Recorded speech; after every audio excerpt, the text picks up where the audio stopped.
Get great deals on the latest phones, tablets, and business apps with O2 Business.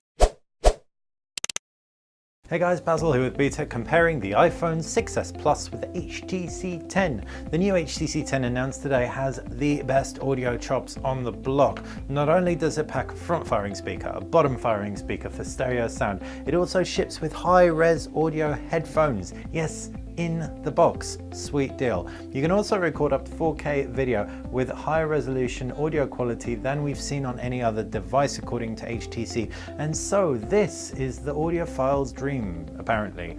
Now the iPhone 6s Plus is still a sweet deal. It's the best iPhone that money can buy. 5.5 inches of screen makes it the biggest. You've also got image stabilization on the camera, which makes it ultimately the best. What you can also expect is a Force Touch screen, so you can do cool stuff like live pictures, make your cat animate. If you're me, with you could do something much more useful. Right, let's get into the comparison. But before I do, subscribe if you're not already subscribed, so you'll stay on top of all of our videos. Instantly you can see the iPhone 6s Plus is a much bigger phone. 5.5 inches of screen versus 5.2 inches. Full HD versus Quad HD though, it isn't as sharp. The technology is also different as well. It's IPS versus SLCD3. Now, one really cool thing about the HTC 10 is the front camera. Not only is it 5 ultra pixels, so ultra pixel denotes large pixel size, which means good low light performance. It also has optical image stabilization and autofocus as well, so you can even macro picture your pause if you really want to. Don't know why you would, but anyway. You've got a fingerprint scanner below the screen. It isn't a physical button, it is instead a capacitive home button which takes you home and doubles up as a secure unlocking system. Left and right hand side of that are capacitive buttons, so no on-screen buttons. All the screen is saved for screen stuff. Moving on to the iPhone, the front of it has a physical home button that also doubles up as a fingerprint scanner, and it supports Apple Pay for Touch ID verification. You can also have in-app verification as well. The 5.5 inch screen is great, not as sharp as some out there, but as sharp as I need it to be, that's for sure. Also front-firing camera, no front-firing speakers. You've got a front-firing speaker like I was saying, and a bottom-firing speaker on the HTC 10. Lightning connector, bottom firing speaker on the iPhone, 3.5mm headphone jack, all the ports situated at the base, all the buttons situated on the left, nothing up top, nothing on the right hand side. Oh, there's a power button, sorry, on the right hand side of the iPhone, but you do have a SIM card slot, nano SIM card slot. Around the back is a 12 megapixel camera with a dual tone flash, NFC contact point for that secure payment. Bringing the HTC 10 into frame, what you can expect at the base is a USB Type-C, so you can output video and fast charging and data speeds and all that jazz on this, and it's future-proofed.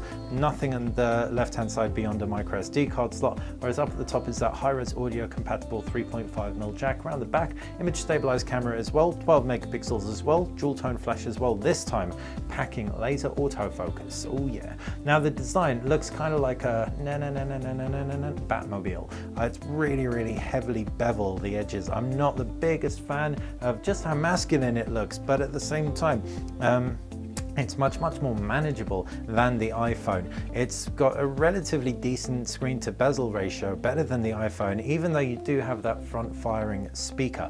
The display quality, well, we're not really going to comment too much because we haven't conducted thorough tests, but both look around as bright as each other. Off angle, there's a slight red hue to the HTC 10, but you might be able to tinker with the settings. What's cool about the settings, I briefly saw it, is the fact that you can actually customize the white balance, which is something that you can't do off the top of my head on iOS. Right, jumping into the UI, iOS versus Android, age-old battle of good versus evil. No, it's not quite that dramatic, but what you've got is iOS versus Android, simple shortcuts to applications, no widgets on your home screens, pull down for your notifications, and you've also got your today screen, and you can pull up for quick toggles. Pull down on the HTC 10 for a 2-tier notifications tray. You can swipe notifications out of the way. Left, you have an optional blink feed home screen, but I've switched that off. Blink feed aggregates all your social media and your news so that you can quickly access it. You've also got home screens, widgets and shortcuts and applications,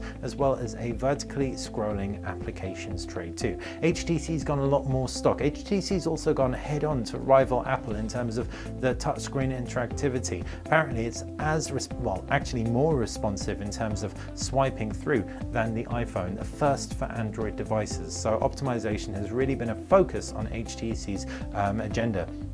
You can also see they've worked with Google to make sure you've only got one of every type of app. You only have one web browser, Chrome. You only have one gallery, that's photos. You only have one camera, HTC camera. And that brings us nicely onto our next subject, camera. 12 megapixels, although out of the box, the HTC camera can shoot Pro manual. That means raw photo support as well, which is very, very cool for enthusiasts. The laser autofocus means it's going to be nice and quick. And generally, the HTC camera on paper looks like a sweet deal. Whether it transpires to be in real life, we'll have to wait and watch the space to find out. Under the hood, it's an A9 chip with 2 GB of RAM versus a Snapdragon 820 with 4 GB of RAM. Now that might sound like the HTC blows the iPhone out of the water, but iOS and Apple devices are generally more economical with their RAM and perform well. So for gaming, I'd expect a similar level of performance from both. The app stores both have plenty of games in there, so you will not be left wanting. Other multimedia, it's the same story, Netflix, all that jazz. You'll be able to play back videos. They will look great on the HTC on the HTC 10. Sorry, they will actually sound better with that front and bottom firing speaker. It's very easy to cover up the iPhone's bottom firing speaker with no front firing speaker to compensate. You'll definitely want to be plugging in headphones. Right, finishing off connectivity and battery life. Both support up to Cat6 LTE. The NFC on the iPhone doesn't support one-touch pairing or file transfers, but it does support that Apple Pay I spoke about earlier. NFC on here supports one-touch pairing and file transfers. Neither have wireless charging, both have batteries, unsurprisingly. It's a 2750 mAh cell on the iPhone versus a 3000 mAh cell on the HTC 10. The iPhone will just about get you through a full day. Haven't really tested out the HTC enough to be able to say whether it will or won't, but we're hopeful because we've seen 5.2 inches of screen before with 3000 milliamps do just that. What do you guys think? Do you think this is HTC's really best flagship to date? It's saving grace, it's, yeah, Phoenix from the fire and all that hyperbolic stuff? Or do you think Apple's still killing it with the iPhone 6s Plus and people should just opt for that and not really think too hard about their next phone, or indeed the iPhone 7? Let us know in the comments section below. Like the video, click like the channel, subscribe. It's how you're going to stay on top of everything that we do. Thanks for watching BTech. Get great deals on the latest phones, tablets and business apps with O2 Business.